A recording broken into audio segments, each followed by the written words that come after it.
The principles for calculating facility scale should comply with the following regulations. The scale of sponge city construction facilities, based on control objectives and the main functions of the facility in specific applications, should be determined by calculating methods such as the volume method, flow method, or water balance method.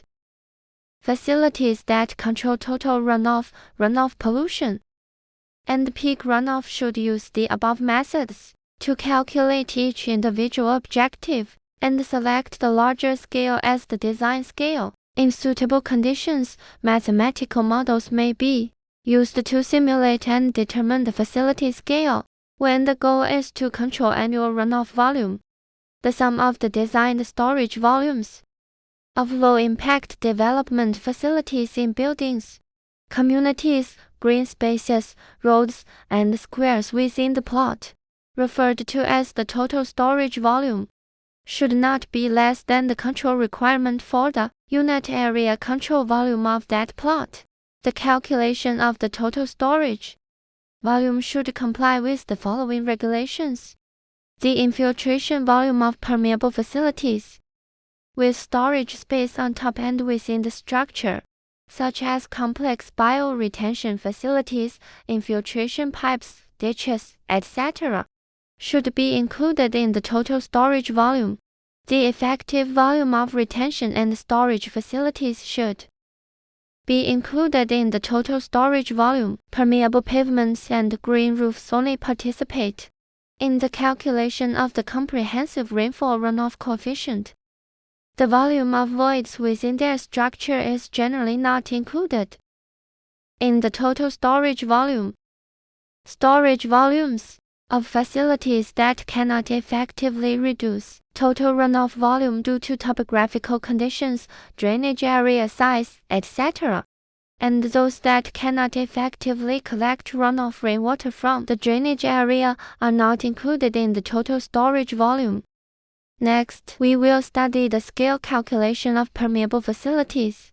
When calculating permeable facilities with storage space on top, the infiltration area can be calculated using this formula.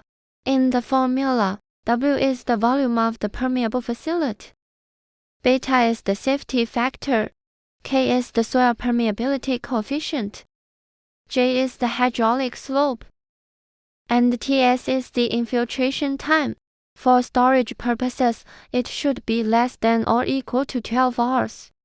For infiltration ponds, it can be less than or equal to 72 hours, and for others, less than or equal to 24 hours. Rainwater during the rainfall duration for the permeable facility, the top storage volume Vs of the permeable facility, can be calculated using this formula, where Wc is the inflow volume of the permeable facility, determined by the rainfall intensity corresponding to the rainfall duration, directly affected by the water surface area, catchment area, and designed rainfall duration T. The inflow volume of the permeable facility can be calculated as follows. When calculating permeable facilities without storage space on top, their runoff coefficient can also be calculated with the relevant formulas. For example, the calculation for green roofs is as follows. The water retention capacity Wg of the planting soil per unit area of a green roof is equal to the efficiency coefficient μ multiplied by the soil porosity Ng, and the thickness of the planting soil Dg. The efficiency coefficient μ is the loss control rate affected by root systems. The calculation of the rainfall runoff coefficient for permeable pavements and their surrounding surface areas can refer to this formula, where WAPU is the water retention capacity of the permeable pavement per unit area, FM is the stable infiltration rate of the permeable pavement base, NP is the porosity of the permeable structure layer, and DPP is the thickness of the permeable structure layer. Facilities such as rain barrels, storage pools, wet ponds, and constructed wetlands primarily function for storage.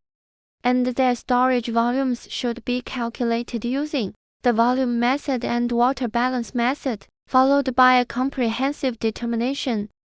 Through technical and economic analysis, the storage volume of the facility can be calculated using this formula, where H is the design rainfall amount in millimeters. The comprehensive rainfall runoff coefficient is calculated by weighting the types of drainage areas and their corresponding rainfall runoff coefficients, and F is the total drainage area in hectares.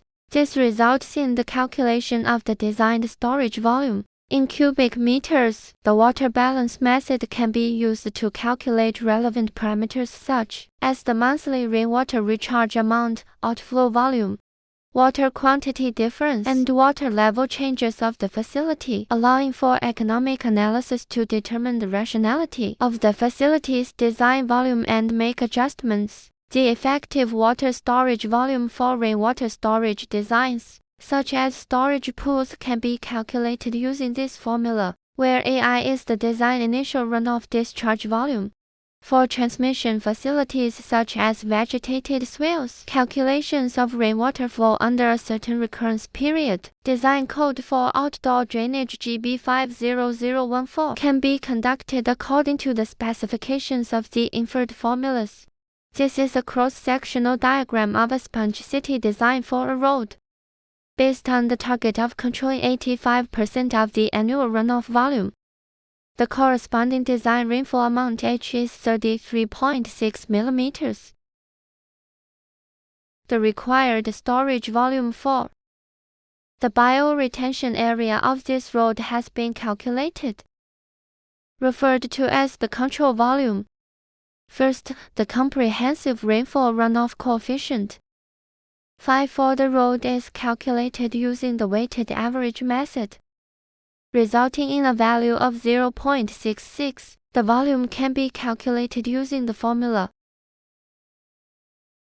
Here, it is important to note that the runoff rainwater from the 5.5 meter wide green space on both sides of the road is discharged separately and does not fall within the catchment area of the bioretention area. Therefore, the green spaces on both sides did not participate in the calculation of the above-mentioned unit area control volume.